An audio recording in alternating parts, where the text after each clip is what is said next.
அவ கல்யாணத்துக்கு பணம் தேவைப்படுதுல, அதை ஏற்பாடு பண்றதுக்காக ஒரு ஃபைனான்சியர் கிட்ட பேசிருக்கா.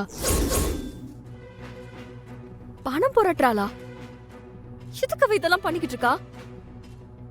நான் தான் பணத்துக்கு ஏற்பாடு பண்றேன்னு சொல்லிருக்கல. இந்து, இப்ப அது முக்கியம் இல்ல.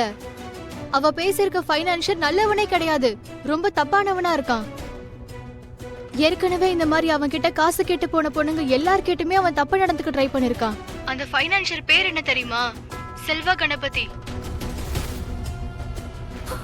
நம்ம ஏரியால இருக்க எல்லாருக்குமே தெரியும் அவன் எவ்வளவு மோசமானவன்னு. நிறைய பொண்ணுங்களோட வாழ்க்கைய அவன் நாசம் பண்ணிருக்கான். அப்படிப்பட்ட ஆளவன், புரியுதா? இப்போ நம்ம தீபா கிட்ட அந்த ஃபினான்ஷியர் ஏதோ ரெசார்ட்டுக்கு வந்து பணத்தை வாங்க சொல்லிருக்கான். நான் எவ்வளவோ தடுக்க முயற்சி பண்ண, அவ கேட்கவே மாட்றா. நான் பணத்தை வாங்கிட்டே வந்து தீர்வேன்னு அவன் கூட போயிட்டா. ஏதாவது பண்ணு இந்து, ரொம்ப பயமா இருக்கு. சரி நிவி, நான் இப்பவே ரெசார்ட்டுக்கு கிளம்பி போறேன். அப்பா வந்து அக்காவை கேட்டாருன்னா ஏதாவது சொல்லி சமாளி. நான் பாத்துக்கிறேன். நான் வச்சிடுறேன். இன்றே டவுன்லோட் செய்து உங்கள் ஃபேவரட் ஷோக்களை என்ஜாய் பண்ணுங்க.